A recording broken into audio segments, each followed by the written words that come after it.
Halo, jumpa lagi bersama saya dalam studi Al-Quran. Studi kita kali ini membahas surah Al-An'am ayat 101. Ini merupakan sebuah telaah logis. Dibutuhkan akal sehat agar mampu menyimak video ini. Surah Al-An'am itu merupakan surah ke-6 dalam kitab Al-Quran. Dia masuk dalam kelompok surah-surah Makkiyah, wahyu Allah yang turun di Mekah. Kalau kita membuka Al-Quran surah Al-An'am ayat 101, kita akan menemukan kalimat sebagai berikut. Dialah pencipta langit dan bumi. Bagaimana dia mempunyai anak padahal dia tidak mempunyai istri. Dia menciptakan segala sesuatu dan dia mengetahui segala sesuatu. Umat Islam sangat meyakini apa yang tertulis ini merupakan wahyu Allah. Konteksnya, ayat ini disampaikan Allah kepada Muhammad. Ya, jadi kata-kata ini, ya, dialah pencipta, dia tidak mempunyai anak, tidak mempunyai istri, itu merupakan kata-kata Allah yang diucapkan oleh Muhammad. Jadi waktu itu Muhammad mendengarkan kata kalimat ini yang kemudian dia minta pengikutnya untuk menulis kembali. Nah, karena Allah sudah mengatakan bahwa wahyunya itu jelas dan mudah, maka dengan sangat mudah juga umat Islam, terutama kaum ulamanya, menafsirkan kalimat Allah ini dengan Allah menciptakan langit dan bumi. Bagaimana Allah mempunyai anak padahal Allah tidak mempunyai istri. Allah menciptakan segala sesuatu dan Allah mengetahui segala sesuatu. Nah, jadi dengan kata lain, kata ganti dia di atas itu ditafsirkan sebagai Allah, menggantikan kata Allah, ya. Nah, menjadi pertanyaannya, apakah dia itu adalah Allah yang berbicara?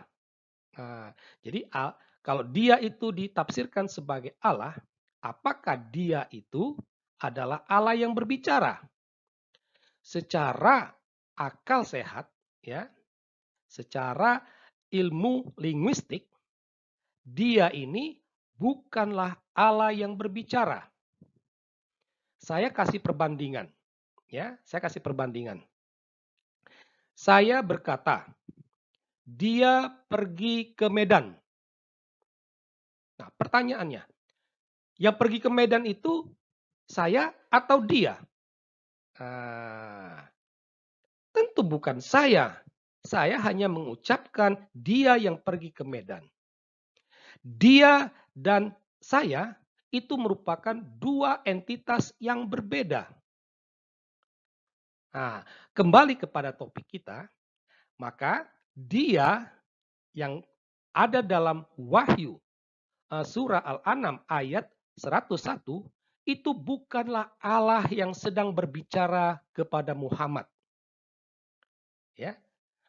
Oleh karena itu, dapat dikatakan di sini terdapat dua Allah, yaitu Allah yang sedang berbicara kepada Muhammad dan Allah pencipta langit dan bumi. Ya. Dengan demikian, haruslah dikatakan umat Islam mempunyai dua Allah, bukan satu. Sehingga dengan demikian, konsep tauhid yang sering didengung-dengungkan oleh Islam itu salah. Ya. Agama Islam bukanlah agama yang percaya kepada satu Allah, tetapi dua Allah. Terbukti dari wahyu Allah sendiri.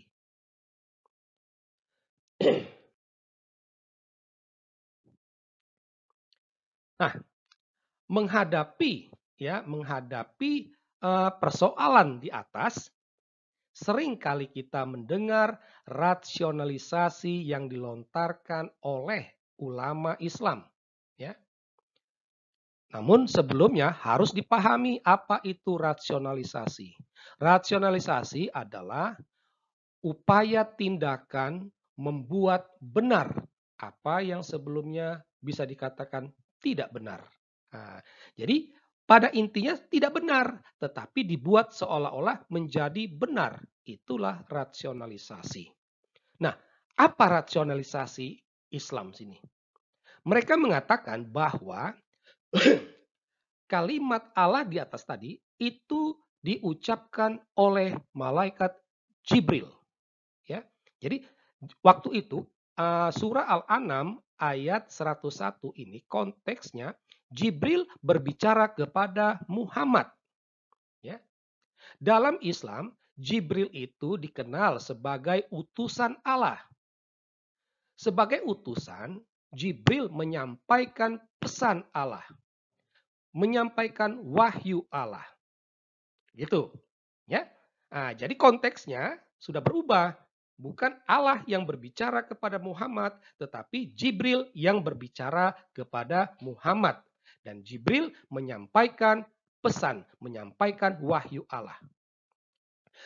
Namun, secara logika, ya, secara logika tampak jelas dan harus dikatakan bahwa surah Al-An'am ayat 101 yang tadi itu murni kata-kata Jibril, bukan kata-kata Allah. Dengan kata lain, Jibril tidak menyampaikan pesan Allah. Jibril tidak menyampaikan wahyu Allah. Yang dia sampaikan adalah wahyunya pribadi. Ya, kata-katanya pribadi. Kata-kata Jibril pribadi. Karena apa?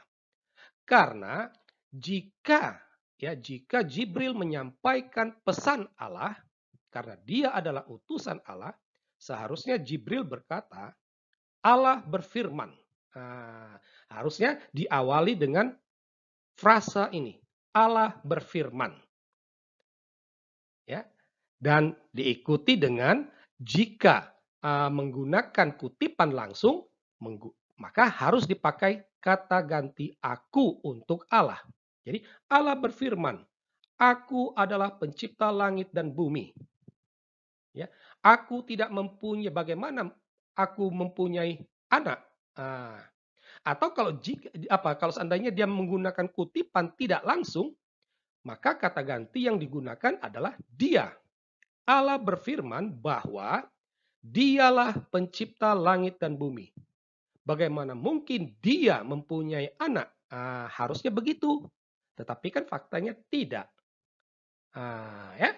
Jadi dari sini dapat kita simpulkan bahwa surah Al-An'am bukanlah wahyu Allah, melainkan hasil rekayasa Muhammad. Ya, ini hanya karangan Muhammad. Muhammad mau menegaskan, mau mengatakan kepada para pengikutnya bahwa Allah itu pencipta langit dan bumi.